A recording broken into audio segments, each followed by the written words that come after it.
This is for Nikki Hodgson, Gail, Giselle, for Larry Hodgson, for Michelle and Jeff, and for Linda Hodgson and Mark and Genevieve. This is a story about Les, going way back. I guess he was in his junior year at SMU, okay? He was an established member of the swim team. And by the way, during the ceremony, Larry was a little bit modest about that accomplishment. In those days, the SMU swim team was the class of the nation. I mean, there were some good swimmers and divers, California, here and there. But if you wanted to win the team title, you had to go through SMU. It was an accomplishment to be on that team. Anyway, it's Christmas, and he's in his junior year. And he would come down to see his folks, and I would come up from Mexico, and I always liked to stay a day or two with them. And while I'm there, Les is telling me about he's got these friends from the swim team, and they want to go riding horseback in Mexico. Well, all right. I had the horses, and he said he wanted to do it during spring break, which would be the coming March. Yeah, that'll be fine. Before we left, though, we had this game that is called the memory game that Les's dad, LT, would do every year. And what it was this: he would get a platter with a lip on it, and he would put 15 or 20 or 25 articles, little small things you'd find around the house, give everybody that wanted to play a pad, a paper, and a pencil, and you got 10 seconds to look at what was in this platter, and then it moved on. And in that 10 seconds, you had to recognize and memorize as many of those objects as you could. Well, I never won that contest. Les never won it. As a matter of fact, it was won either by Larry Hodgson or by one of the Daniels brothers. I think it was Bill and Charlie. Anyway, between Larry and those two brothers, you're talking about 400 IQ points. Easy. I'll never forget those things. Anyway, I said, yeah, Les, I can do this. We can go riding. And March it is. Okay, spring break. They'll have 7 days, I guess, whatever spring break was. And sure enough, they show up. I was, a little bit, I was thinking, well, Les will show up, I know, but he's going to bring 4 guys with him. Yeah, they all showed up.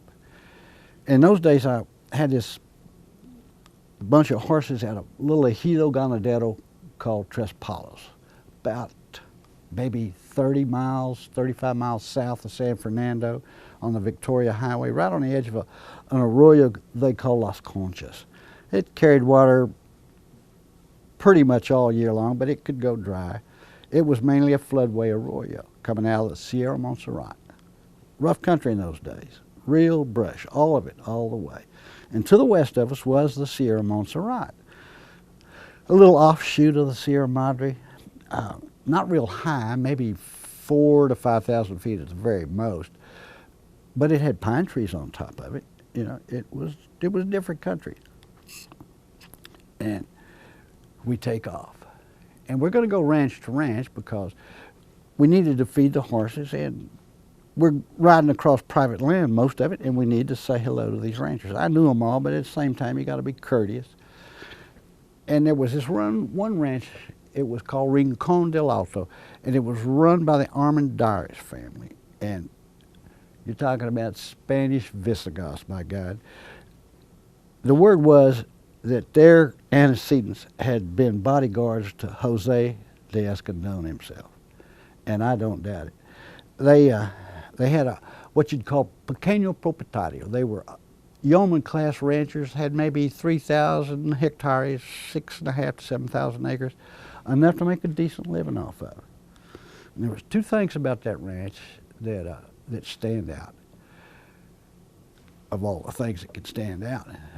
First, there were twin daughters, little girls, maybe 8 years old, and they were absolutely beautiful little children. And the day we rode into that ranch, they had on little green shirts, cowboy boots that were red, and green blue jeans.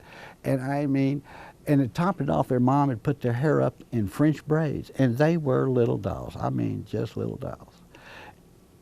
We hadn't been there maybe 20 minutes, and those little girls have Les Hodgson, one on either side of him, holding his hands, just chirping and cooing and going along and showing him the whole ranch. And they hadn't known each other for 20 minutes, but that was Les. I mean, little children are maybe the most conservative of all of us, in the sense that they want things to be steady and regular and safe and dependable. And they saw that in Les. I swear they saw it immediately. The second thing about that ranch was they had this corral made out of what they call, it was a stacked wood corral. No wire involved in it. They would take two long straight poles, generally Beretta, and they would stick them in the ground about 12 inches apart, side by side. And then 3 feet, 4 feet away, there'd be another pair, and so on and so on, until it went around the entire perimeter, leaving a gap for a gate. And in between those tall stack poles, they would stack pieces of wood, generally ebony or mesquite. And the end result was you had a wall, a fantastic wall. I mean, it was solid. And we had to feed the horses, and into this corral are my horses, right? And they've got good forraje, and they've got a little water right there. Everything is fine. And I mean, it's a beautiful day. We have had a norther blow in, right? And late winter norther, early spring norther, whatever you want to call it, in March. And it'd come in just enough to cool everything off. Not any rain, just nice. It was like 55 degrees in the morning and maybe 65 in the middle of the day. Perfect weather. And because the wind had been blowing in from the north, all the birds that were in migration had fallen out, right, as they say. And you'd see over there on one side of the corral, there'd be 5 or 6 indigo buntings, and there'd be black and white warblers, and everything was just beautiful. I mean, bucolic. And Les is sitting up on the top of this corral with these 2 little girls, one on either side, still chirping and cooing away at him, just holding his hand. And we're watching the horses eat. Now, everything is fine. And then comes this little pig. Oh, I don't know, maybe 30 pounds, little sow. But this isn't Wilbur from Charlotte's Web. This is a thug pig, and she does not like the horses that are in what she considers her corral, obviously. And she tears into them. I mean, she doesn't just jump around and she gets underneath them, and she's biting their hocks. Well, the horses are, you'd think that a big animal like a horse wouldn't have any problem with this, but you got to understand, they're in a strange place too. And this little thing is tearing them up, and it gets to be out of control. Horses are over here now. They're no longer eating. Their backs against the wall, and I'm mad. And I pick up this rock, and I'm just going to try to scare the pig, right? I'm not trying to do anything else, but it's maybe a little bit too heavy, and I give it a toss, right? A little bit too much altitude, and wouldn't you know, I hit that pig right between the ears, and it falls down like that, and it's not moving. Oh, I'm in trouble now. I look at Les and the little girls. Les is staring at the pig. He's not smiling anymore. And the little girls, both of them, are giving me that scowl. Huh? You just killed Daddy's pig. And I'm looking at it, and I'm going, I'm in trouble. I mean, not only am I going to have to pay for this pig, but under range law, I'm going to have to pay for the pigs this pig could have, since it's a little sow, huh? I'm thinking, my gosh, I do not look forward to the conversation I'm going to have with their daddy. I think, well, let's see, how many horses can I sell? Will they give me a rain check? Can I wait till I come back next time? The only friends I had in the corral at that time were the horses, right? And they're over there, backs up against the wall going, hit it again, Stevie, hit it again. Unfortunately, they're not going to be on the jury, right? Well, half a minute passes, 45-second passes, and then I hear that voice. When Les wants to be emphatic with me, he always starts out by saying, Steve. And all of a sudden I hear, Steve? What? Pig's not dead. Look at its rib cage. I look at its rib cage, and sure enough, little bitty imperceptible rising and falling, and then a little more rising and falling, and then you can see it is breathing.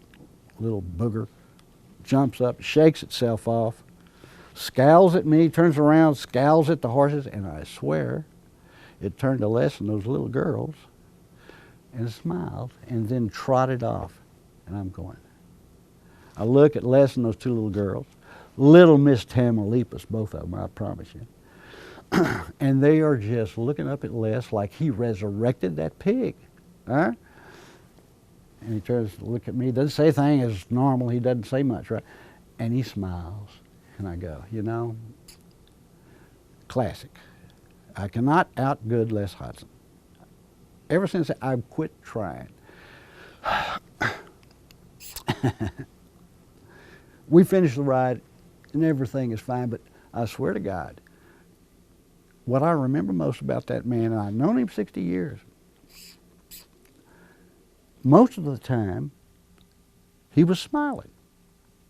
I mean, but that day, on that corral, with those two little girls, the smile that I got from him, it was beatific, I swear. I'll never forget that about him. And those of you who knew him, you know what I'm saying. There's nothing fair about what happened, you know, nothing fair at all. You know, as commonsensical as he was, and he was about everything, but with horses, he was fearless. I mean, my God, I know one or two things about horses myself, and there are just some that you don't get on. I mean, my body's all busted up from my left arm to the top of my head. I can show you the scars. But Les, well, Larry and I have talked about it. And that last horse wreck he had, well, that was blunt force trauma to the head. And I just might have started all this. But I'll never forget what a man he was, truly. I said this at the service,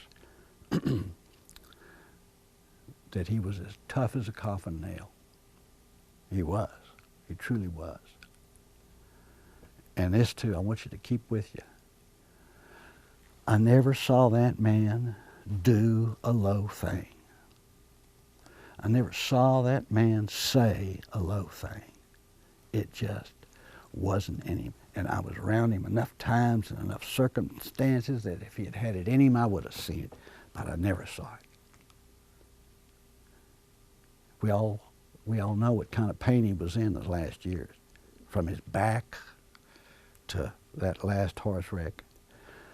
But what did you see? You saw him smiling. He carried that with him and he kept quiet about it. I don't know if I could have done that.